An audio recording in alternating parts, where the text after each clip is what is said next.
Le mariage, j'ai compris le mariage sur le pardon. Le mariage, c'est l'écoute. Le mariage, c'est la confiance mutuelle. C'est ça le mariage. Se marier, ce n'est pas question d'avoir beaucoup d'argent. Non. Prendre l'engagement de se marier, ce n'est pas question d'avoir beaucoup d'argent. Sinon, on n'aurait pas de millionnaires célibataires. Parce que mon beau-père m'a dit, Freddy, je ne vends pas ma fille. Ce n'est pas la contrepartie de ce que j'ai investi que je dois récupérer chez toi. Non. C'est symbolique. J'ai accepté d'interrompre momentanément mes études. Je me suis organisé, je me suis bataillé. À un certain moment, j'ai connu un court-circuit dans le boulot. J'ai obtenu un boulot dans un gouvernement provincial comme conseiller au cabinet. Je suis allé au Bandundu juste pour accélérer un peu les choses. Là aussi, les choses n'ont pas marché telles que je les pensais. Je n'ai pas vraiment engagé quelque chose de consistant pour me permettre d'aller un peu plus vite dans les préparatifs. Je craignais le mariage. Hein? Je craignais. Pourquoi les conditions qui entourent le mariage ici à Kinshasa me faisaient peur. Le témoignage de mon mariage, nous continuons. Nous avons commencé avec vous. Nous sommes là et nous continuerons toujours avec ces mêmes concepts qui bougent la toile pour l'instant, qui bougent le public congolais, qui bougent le public mondial. Mesdames, Messieurs, bonjour. Aujourd'hui, j'ai reçu pour vous un journaliste. Il est aussi un marié. C'est quelqu'un qui a de l'expérience dans le mariage, puisqu'il en a vécu plus d'1 an, plus de 2 ans, plus de 3 ans. Avec qui nous allons je vais lui donner l'occasion de nous expliquer, vous et moi, comment il a vécu ces moments merveilleux pendant le préparatif de son mariage. Quelles étaient les émotions en ces moments-là? Je ne vais pas aller plus loin, il est là avec moi. Bonjour, Monsieur Freddy. Bonjour, Monsieur Lemolobelia Peuplé. Je suis très fier que vous m'ayez invité à cette émission auquel j'ai toujours dit mon mariage, je ne sais pas, je te félicite pour que tu aies eu l'occasion pour que nous les mariés, nous exprimions ou nous disions les inédits. Moi, je dis, dire de son mariage, c'est dire qu'il y a beaucoup de non-dits dans la préparative de mariage. Et lorsque vous vous permettez de nous donner l'occasion de parler de nos mariages, c'est-à-dire vous cherchez à nous sortir ce que nous gardons comme secret ou comme expérience que nous avons vécue, mais dans le but de partager avec ceux qui prétendent se marier ou ceux qui sont déjà au point de se marier ou au moins ceux qui viennent de commencer leur foyer de mariage. Oui, merci Freddy pour tout ce que tu viens de dire. Mais j'aimerais que vous vous présentiez d'abord. Vous êtes qui? Vous faites quoi dans la vie? Oh oui, vous l'avez déjà dit, je suis journaliste. Ça fait aujourd'hui 12 ans que je suis dans la presse. J'ai eu à partager la même rédaction avec vous. J'ai eu à partager la rédaction avec beaucoup de gens. J'ai commencé à la radio-télévision Kimbangui, c'était pendant près de 5 ans. Je travaillais à CBS où nous étions ensemble plus de 3 ans. Et aujourd'hui, là, je suis à Canal Fitir, toujours comme journaliste. C'est ce que je fais dans la vie. Merci. L'activité donc. Merci beaucoup, Monsieur Freddy. Moi, je ne traîne pas dans cette émission. Les téléspectateurs, vous le savez très bien. Je m'en vais directement. Monsieur Freddy qui est avec nous ici, c'est un homme. Il est marié, il a des enfants. Mais quand il a grandi, il est né, il a grandi, c'est comme tout le monde. Il avait des ambitions. J'aimerais que M. Freddy me dise, en grandissant, quand est-ce qu'il a eu l'idée de se marier pour la première fois? En tout cas, la première fois, c'était en 2000 combien? Je pense en 2009. En 2009. Mais je vous dis, chevalier, avant que nous arrivions là-bas, je craignais le mariage. Hein? Je craignais. Pourquoi les conditions qui entourent le mariage ici à Kinshasa me faisaient peur. Je me disais que je ne serais pas à mesure, je ne m'en sortirais pas. Il faut réunir pas moins de 3 000, 4 000 $. je ne serais pas à mesure. En tout cas, j'étais vraiment très sceptique de ce côté-là. Mais lorsque j'arrive en 2013, en 2000, pardon, 2009, j'étais à l'IPEN étudiant, euh, déjà en première licence, je pense, oui. J'ai rencontré Madame Pouna Mayunda Karine. On a évolué avec elle. C'est elle qui me pousse. Pourquoi? Qui est ta fiancée? Pour la première fois. Pour la première fois. Moi, j'ai dit non, je n'ai pas de fiancée. Sans pouvoir l'aborder, elle commence comme ça. Non, je l'ai abordée. J'étais déjà avec elle. Oui. Nous avons tissé des relations, nous avons approfondi des relations. Elle était des amies. Elle était déjà, elle aussi, d'ailleurs, elle était déjà en deuxième licence, elle aussi, en OSP, en psychologie à l'IPEN aussi. Moi, je lui ai dit non, je n'ai pas une fiancée, j'ai un enfant, tout ça. Nous avons évolué. Nous nous sommes dit qu'on doit officialiser notre relation. Bon, je ne sais pas cet esprit-là du courage qui m'a animé, d'être un peu, de répondre un peu de façon pas ponctuelle, avec promptitude à ça. J'ai dit oui, on doit officialiser nos relations. 3 mois plus tard, j'ai contacté mes parents. Je leur ai dit voilà, j'ai une fille auquel je compte à ce que nous allions là-bas présenter. Mon père m'a dit non, je ne m'engagerai pas comme ça. Invite-le, je dois échanger avec elle, moi, nous deux. C'est alors que je vais écrire. Je le fais et elle a accepté de répondre à l'invitation de mon père. Elle a vu mon père en aparté, ils ont échangé. Un mois après qu'il a décidé de notifier officiellement la famille pour officialiser nos relations. Je dis que c'est en 2009 que je me suis engagé dans cette aventure. Madame a été invitée par votre papa à la maison. Mon papa, oui. Quand toi, tu lui as annoncé cette nouvelle-là, quelle était sa réponse? Bon, c'était pour elle, elle n'en revenait pas. Elle m'a posé la question, tu es sérieux? Moi, je dis non, je suis sérieux. Je suis sérieux, je vais écrire.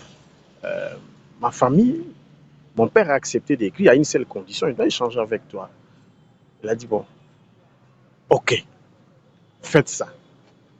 Et ça s'est fait. Elle est allée, elle a rencontré papa, et ils sont parlé. Je n'étais pas là. Toi, tu n'étais pas là. Non, ils se sont parlé. Mais sûrement, elle a raconté ce dont papa lui avait dit. Elle m'a raconté, elle m'a dit ceci exactement. Votre papa me pose la question si j'accepte d'être ton épouse. Quelles sont les garanties personnelles qu'elle avait de me faire confiance? Elle a répondu ce qu'elle pouvait, et voilà. Bon, j'ai la chance d'avoir des papas très rigoureux dans la vie. Vous savez, les papas disciplinés, extrêmement intellectuels, je le dis comme ça, ils ne veulent pas s'engager dans des aventures parce que malgré nous avions écrit à la famille pour officialiser nos relations, chaque jour il me disait toujours, tu m'engages dans tes relations, dans tes affaires, il ne faut pas décevoir la famille. Et La réputation dépendait. En tout cas, il insistait sur ça, ne nous décevez pas. Vraiment, il disait que non, je n'aime pas l'humiliation. Ce n'est pas toi, on va me voir parce que c'est moi qui ai écrit. C'est moi qui ai écrit au père de ta fiancée et c'est le bévir qui subviendrait dans votre relation, c'est moi qui en porterai la responsabilité. Alors, je tenais à ça, à garder l'image de marque de la famille et de mon père parce qu'il en insistait beaucoup. Oui, c'était la sagesse de ton papa, Freddy. Maintenant, dans la famille de ta fiancée à l'époque, comment tu es arrivé dans cette famille-là? Qu'est-ce qui est arrivé pour que votre fiancé à l'époque t'annonce dans sa famille? C'était comment? Bon, Bon, je ne sais pas comment elle s'est organisée là-bas, mais du moins, lorsque je lui ai donné la lettre venant de mon père pour l'annoncer que non, nous serons chez vous telle date, pour telle raison exactement, c'est-à-dire officialiser, demander la main de votre fille, elle est allée déposer la lettre à son père. Son père l'a lu et ils ont échangé entre fille et papa. Euh, le papa a demandé aussi des garanties nécessaires qui l'a poussé à m'accepter comme fiancé. Et 2 jours après, je pense, non, ça ne faisait même pas une semaine, quand il a reçu la lettre, il m'a invité. Beau-père m'a invité, paix à son âme, je salue sa mémoire là où il se trouve. Il m'a invité. La première question, tu fais quoi de la vie? Je lui ai dit, je suis journaliste. La deuxième question, tu as une habitation à toi? Oui, je louais à l'époque déjà ma petite maison, une chambre et salon. Je trouvais que ça me suffisait à l'époque. J'ai un petit chez moi. Ok. Je n'ai pas voulu voir si tu es responsable exactement. Et effectivement, c'est ce qu'il a voulu vérifier. J'étais chez moi, je louais, je travaillais. Je gagnais ce que je gagnais. Alors, mon beau-père m'a répété aussi ce que mon père m'a dit. Tu viens toquer dans ma maison.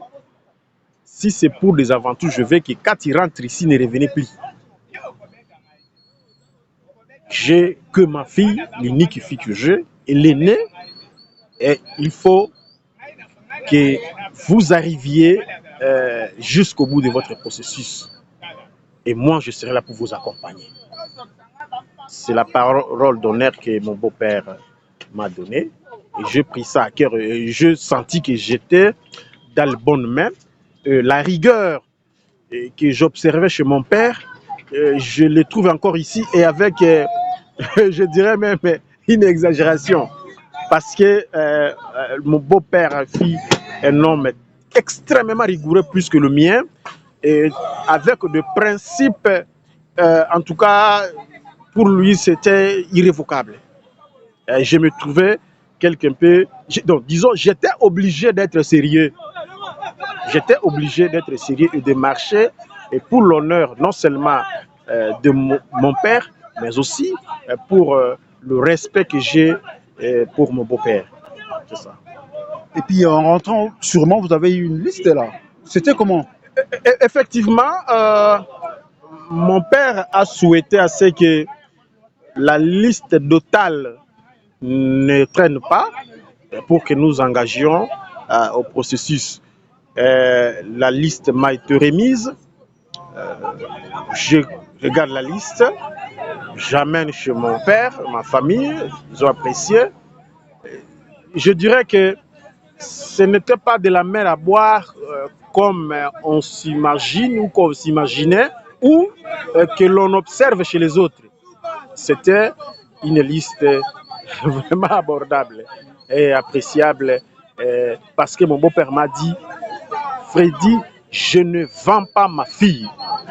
Ce n'est pas la contrepartie de ce que j'ai investi que je dois récupérer chez toi. Non, c'est symbolique. Ce sont des cas rares. Hein? Extrêmement rares. Et jusqu'à me dire que si tu estimes qu'il y a des complications quelque part, n'hésite pas, viens me voir. Vous comprenez? Quels parents? J'aurais bien voulu qu'il soit encore là. Exceptionnel. Exceptionnel. Et ma fiancée me dira, papa a beaucoup discuté avec sa famille parce qu'ils auraient voulu à ce qu'on mette telle chose, telle chose, telle chose. Papa a dit, niet, niet, niet. Voilà le contexte que je récite ma liste de... Il ne voulait pas qu'on parle ça de factures. Hein? Il ne voulait pas qu'on parle ça de factures. Donc pour le papa, pour ton beau papa, la liste là n'était que symbolique. Il insistait sur ça. Il a dit, j'ai élevé 16 enfants, je suis resté seul parce que leur maman était déjà décédée. Je les ai élevés seuls, j'ai beaucoup enduré. Mon plaisir est de vous voir émerger et non gagner ou chercher à récupérer, entre guillemets, ce que j'ai investi dans elle. Elle obtient sa licence et je veux que vous émergiez. C'était ça. L'argent de la facture ne lui intéressait pas. Ce n'était pas ça. En tout cas, ça ne lui intéressait pas. Les articles non plus. Ce n'est pas parce qu'il était riche, chers téléspectateurs, Non, mais non, parce non, qu'il non. avait une conscience en lui. C'est quelqu'un qui raisonne, c'est un intellectuel. Je vous dis, mon beau-père n'était pas, parce qu'il est déjà décédé il y a 3 mois, il n'était pas un homme riche sur le plan financier. C'est vrai, il était un cadre dans un établissement public de la place. Il vivait modestement avec ce qu'il gagnait, en tout cas. Parce que lorsque je vois certaines listes totales avec les sommes faramineuses, je me pose la question. Qu'est-ce qui motive tout ça? Mais ce n'était pas le cas pour mon beau-père. Parce que ce qu'il a investi en termes d'organisation de certaines réceptions, c'est largement et doublement, pourquoi triplement au-delà de ce qu'il a demandé. Au-delà de l'imagination. Au-delà de ce qu'on peut imaginer. Et peut-être j'aurai l'occasion de le dire ici, si l'occasion me le permettra, ou si votre perspicacité... Vous allez le dire aujourd'hui, vous allez le dire. Vous êtes allé, Ferdi. On vous a invité là-bas dans la maison de votre beaux-parents. Vous êtes allé là-bas et vous êtes fini avec le contenu, l'importance ou la raison qui lui a poussé de vous inviter là-bas. Et puis après combien de temps, comment vous êtes organisé, toi et ta femme aujourd'hui, à l'époque ta fiancée, ou avec les deux familles, comment vous êtes organisé pour aller, comment avez-vous procédé à l'époque? D'abord, c'était la prédot ou la dot directement? Comment c'était? Expliquez-nous. Non, non, non. Mon beau-père, comme je le dis ici, est un homme très rigoureux et respectueux de principes. Dans ma pensée, je disais, comme nous avons écrit, nous irons là-bas comme présentation, comme ça s'est fait généralement. Voilà, nous sommes des fiancés, ça s'officialise, on rentre. Maintenant, euh, on se prépare une fois pour toutes pour une seule et unique cérémonie de la dot. Moi, je n'imaginais pas qu'on organise d'abord la cérémonie de la prédot. Moi, je me disais, nous irons seulement, papa, moi et quelques membres de la famille, pour un échange en huis clos. Nous avons notre facture. Ça, c'est pour minimiser les coûts. Mon beau-père a dit, nous devons respecter les étapes selon ce qui se fait dans notre tradition, c'est-à-dire il y a la prédot, il y a la dot, il y a les mariages coutumiers, donc c'est ça la dot, il y a le mariage civil, il y a les mariages religieux.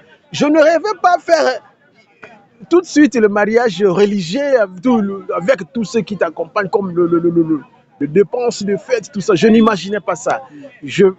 Dans mes calculs, je disais, je réunis ma dot, je remets et je fais mon mariage civil, je prends ma femme, nous continuons la vie. Le jour où nous aurons un peu de moyens, nous inviterons nos amis pour festoyer cette union. C'était ça dans ma vision. Mais j'étais buté à ce verrou-là, à la rigueur de mon beau-père, pour que nous respections les étapes. Et c'est pourquoi nous nous sommes procédés à la prédot. Il y avait une cérémonie vraiment je dirais, grandiose. Et nous avons fêté, nous avons mangé, nous avons... C'est après combien de temps après que vous ayez rencontré le beau-père? Non, après que nous ayons rencontré la famille, c'était 1 mois après, nous sommes allés pour cette cérémonie de présentation ou de présentation, comme on dit généralement, après 1 mois. Et quelques semaines après, que nous avons reçu la facture, bon, Disons ça, la liste totale, voilà. Liste totale. Voilà. Nous avons reçu, quelques semaines après, nous l'avons reçu. Et nous nous sommes mis dans le préparatif pour réunir le moyen nécessaire et les articles exigés dans la liste, sur la liste. Sinon, ce n'était pas facile parce que ça m'a pris suffisamment le temps. Les choses n'ont pas évolué tel que je l'avais prévu. Vous comprenez? Moi, je craignais quoi? Moi, je craignais qu'il y ait que j'aille un fiançailles qui tuerait en longueur. Je me sentais ridicule, ou je me sentirais ridicule. Je pensais à ce qu'une fois officialisé nos relations, au bout maximum d'une année, que j'aille déjà verser ma dot et là, je serai quitte. Mais les choses n'ont pas évolué telles que j'avais prévu. Il y a eu un peu de coq en jambe sur le plan organisationnel. Je vous dis que j'étais obligé de rompre momentanément avec mes études parce que je trouvais comme ça, je me suis déjà engagé. Si j'attends, c'est que je termine d'abord mes études et puis je risquerais de faire 5 ans. Et ça va, je me sentirais déjà un peu, pas frustré, mais humilié par rapport aux engagements pris. Et pour ne pas être pris comme un exemple, voilà, tel a fait un fiançage de 5 ans, de 6 ans, de 7 ans. Non, j'ai accepté d'interrompre momentanément mes études. Je me suis organisé, je me suis bataillé. À un certain moment, j'ai connu un court-circuit dans ce que dans le boulot. J'ai obtenu un boulot dans un gouvernement provincial comme conseiller au cabinet. Je suis allé au Bandundu juste pour accélérer un peu les choses. Et là aussi, les choses n'ont pas marché telles que je les pensais. Je n'ai pas vraiment engagé quelque chose de consistant pour me permettre d'aller un peu plus vite dans les préparatifs. En tout cas, ça m'a pris quelque chose de 2 ans, presque 3 ans d'ailleurs. Et 2, 3 ans après la moi, présentation. après la présentation, ça, malgré moi. Malgré moi. Et puis Voilà. Dieu vous a soutenu, hein, et après, vous avez donné quand même la dette. Expliquez-nous comment vous êtes organisé pour que vous donniez la dot là. C'était comment? Expliquez-nous. C'était une décision. Moi, je me suis mis disons, une limite. Hein. Moi, je me suis dit, nous sommes en 2012. Moi, je me suis dit, avril 2012 ne passera pas. Parce que j'ai déjà consommé 2 ans. Avril 2012 ne passera pas. Non, 2013 ne passera pas, il faut que je limite. Alors, j'avais déjà acheté quelques articles, j'avais déjà suffisamment acheté les articles de la dot. Il y a ma tante qui a dit, voilà, à partir de telle histoire, je vais m'en occuper.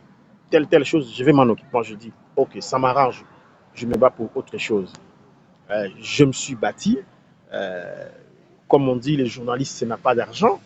Il a des relations, il a des amis. Et effectivement, là, j'ai l'occasion aujourd'hui de remercier tous mes amis, tous les partenaires, tous les gens qui sont autour de moi, qui m'ont accompagné dans cette affaire. Et là, je fais une mention spéciale à l'honorable Yves Mobando. L'honorable Yves Mobando. Salutations à vous, l'honorable Yves Mobando. Je travaille avec lui.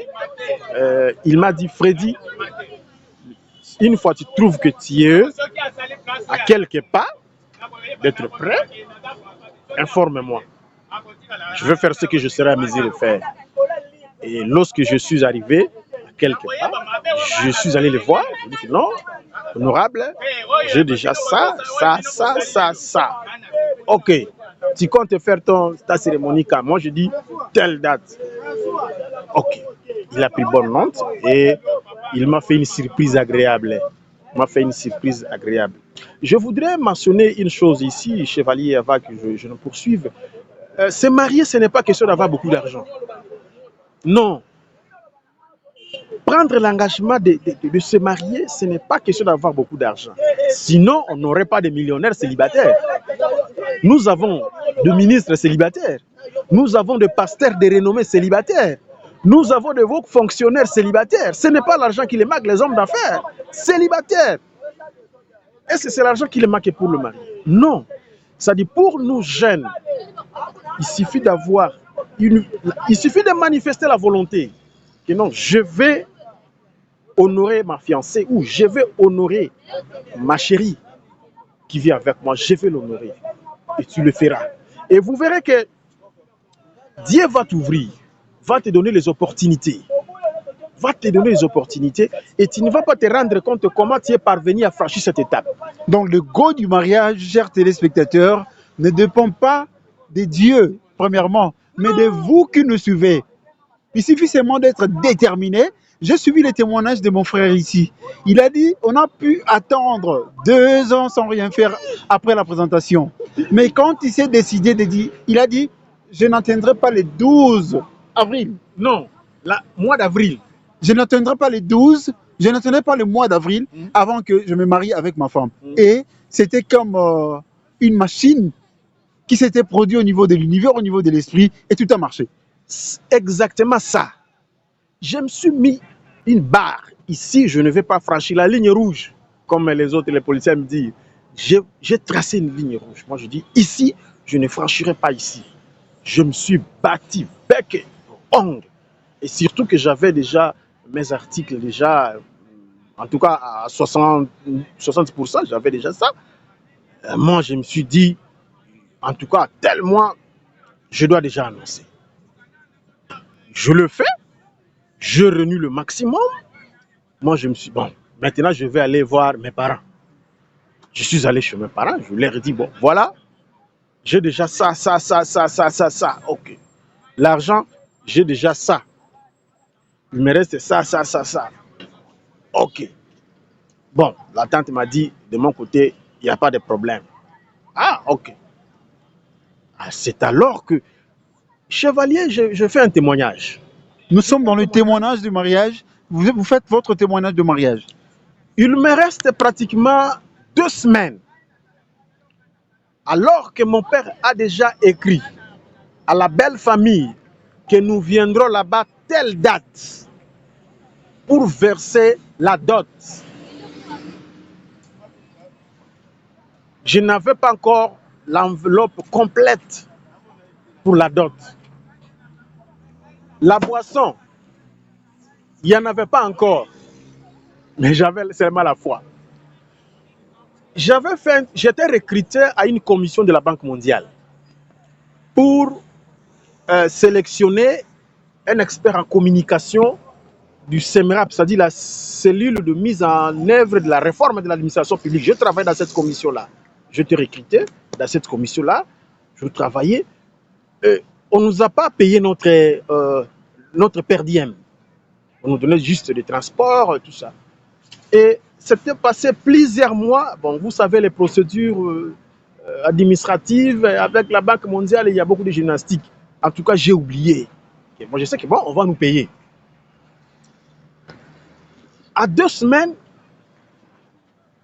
il y a un ami qui m'appelle. Ah, Freddy, j'ai appris que non, on traite déjà notre dossier, on va nous payer. Ah bon, c'est vrai. Ah, ça va m'arranger. Une semaine passe. Ça n'arrive toujours pas. Je me dis. Pendant que les jours sont comptés, hein? Il me reste une semaine. Ah, moi j'ai dit, mon Dieu, que je fais? Bon. Il y a l'honorable qui m'appelle. Freddy, ça va? Moi j'ai dit, ça ne va pas, honorable. Quoi encore? Quoi encore? Viens me voir. Quoi encore? Ah, il me reste encore quoi, Freddy? Bon. Il met la main de la bouche. Il sort. Prends d'abord des $100. Tu vas m'appeler encore. Il m'a déjà donné l'argent. Il m'avait déjà. Je rentre. Le vendredi. Non, le jeudi.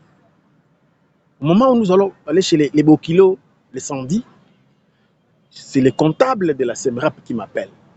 Monsieur Goukalala, oui, tu fais quoi dans la vie? Non, je suis journaliste. Est-ce que tu as participé dans une commission de la CEMRAP à la fonction publique? Moi, je dis oui. Ok, je suis la comptable du CEMRAP. Tu peux passer ton argent, ça traîne ici, ça fait 3 jours que tu ne passes pas. Les autres ont déjà touché leur argent. Oh, moi je dis, mon Dieu, je sais que tu es là. Et je suis allé, et c'était un soulagement, un témoignage que j'ai toujours fait. Et j'ai touché mon argent et ça m'a servi pour les... Donc je suis allé dans cette cérémonie avec honneur et cœur apaisé. Et j'ai trouvé la solution. Vous aviez dit, ça ne dépend pas de Dieu. Moi je dis oui, se marier, ce n'est pas Dieu. Ce n'est pas Dieu. Dieu nous a donné toutes les facultés. toutes les facultés, tout le mécanisme, toutes les voies exploitées. Il faut s'engager. Et Dieu, il n'y a pas, bon, que ceux qui ont un peu l'extra foi m'excusent, je ne dis pas le miracle en soi n'existe pas. Mais le miracle existe quand? Lorsque vous vous engagez. Dieu ne vient qu'à l'appui. C'est ce que nous appelons, moi, c'est ce qu'on appelle, je pense que c'est le miracle. Parce que le miracle en soi, c'est quoi? C'est un fait insolite, extraordinaire, inestimable. C'est ça le miracle. Or, certaines choses, lorsque vous vous décidez, je dois faire ceci, mon Dieu, accompagne-moi. Il faut toujours faire intervenir Dieu. Dieu, accompagne-moi. Il suffit de faire un pas, deuxième pas, sache que Dieu t'accompagne. Et il va t'aider. Si vous restez à la maison en train de prier, le miracle ne viendra pas là-bas. Tu peux beau prier, tu peux beau gêner. Il faut sortir du cadre. Osé. Non. Il faut sortir du cadre. Il faut sortir du cadre. Mettre Dieu à l'épreuve. Vous verrez le miracle. C'est ça le miracle. Donc, je dis, le mariage, il y a des inédits. Il y a des non-dits. Mais parce que votre mission, c'est pour aider le millier d'internautes, de téléspectateurs qui vont nous suivre, et c'est pour les motiver. Certains non-dits doivent être dits. Vous comprenez? Je passais 2 ans et demi. Et lorsque je versais ma dot, mon beau-père me dit, Freddy, donnons le temps au temps. On va organiser la cérémonie coutumière. Ah, il a donné une date auquel je trouvais comme si c'était la fête du monde. Donc il a encore allongé les choses. Donc, on devait faire ça, je crois, 2 mois plus tard. Il a avancé ses raisons, j'ai insisté. Niet. Bon, moi je dis, je ne peux rien. Allez, je fais ma cérémonie de mariage civil. Je le fais. C'est passé. Nous avons entendu les jours J. Et non, je glorifie seulement le Seigneur de ce qui a été fait. Et je glorifie le Seigneur parce que il a remblayé pour moi les embûches pour que j'arrive à ce mariage-là. Il y a beaucoup à dire, il y a beaucoup à faire dans la vie, mais il faut avoir la vision, il faut avoir l'engagement, il faut avoir la détermination. Oui, Freddy, vous êtes marié avec votre femme qui est là jusqu'à aujourd'hui, vous avez des enfants. Maintenant, j'aimerais que vous dites un mot à ceux qui nous suivent, particulièrement aux célibataires et aux couples fiancés. Vous êtes marié, comment vous êtes passé 3 mois après votre mariage de la vie commune avec votre femme? Pour la première fois. Oui, pour la première fois, oui. Je dois d'abord parler pour le célibataire, les non-engagés. Souvent, les célibataires sont bités au problème de choix. Au choix, il y a ceux-là qui mettent comme critère la beauté. Il y a ceux-là qui mettent comme critère le niveau intellectuel. Il y a ceux-là qui mettent comme critère l'occupation, c'est-à-dire une femme qui travaille, qui marchande de paix, qui a des revenus. Il y a ceux-là qui mettent comme critère le comportement. Et ça pose énormément de problèmes. Pourquoi? Parce que c'est difficile de trouver une personne, quand je dis une personne, c'est-à-dire que ce soit une femme ou un homme qui remplit tous les critères réunis. C'est difficile. Mais il faut plus penser à avoir une personne, le moindre mal possible, hein, la personne auquel vous pouvez bien gérer ses défauts, les améliorer pour qu'elle vous appartienne. Je sais que pendant la jeunesse, disons, l'époque avant le mariage, nous étions butés à cette difficulté-là. Mais le plus important, c'est quoi? Avoir une femme idéale, son éducation. Premier critère, à mon avis.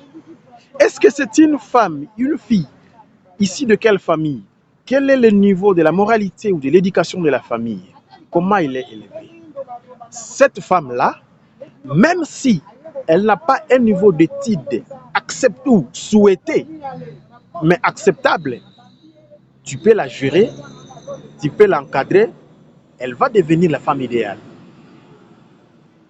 Pour le fiancé, le fiançailles, c'est une période très difficile parce que c'est une période où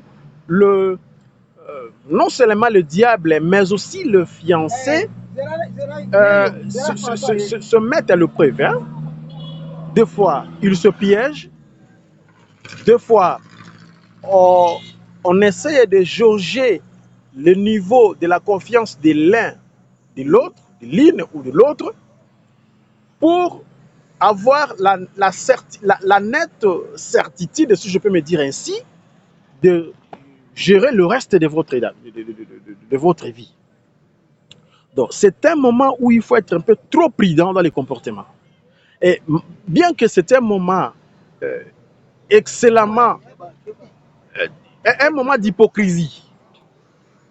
C'est un moment d'hypocrisie. Un moment d'hypocrisie. Là, ça m'étique, chers téléspectateurs. Un moment d'hypocrisie. C'est un moment d'hypocrisie. Surtout pour les filles. Hein? Surtout pour les filles. Parce que c'est les hommes qui cherchent les femmes à épouser. Dans notre culture, ce n'est pas la femme qui cherche à épouser un homme. Alors, la femme doit se comporter de façon à ce qu'elle soit prise. Et il faut être très prudent. C'est pourquoi, dans certains contextes, on fait de filature. Vous comprenez? On se renseigne. Pas un mauvais filature. Hein? On peut se renseigner chez une famille voisine à la fiancée pour se renseigner comment la fille se comporte, comment se comporte la famille, son père, comment ils vivent. Alors c'est un moment de prudence.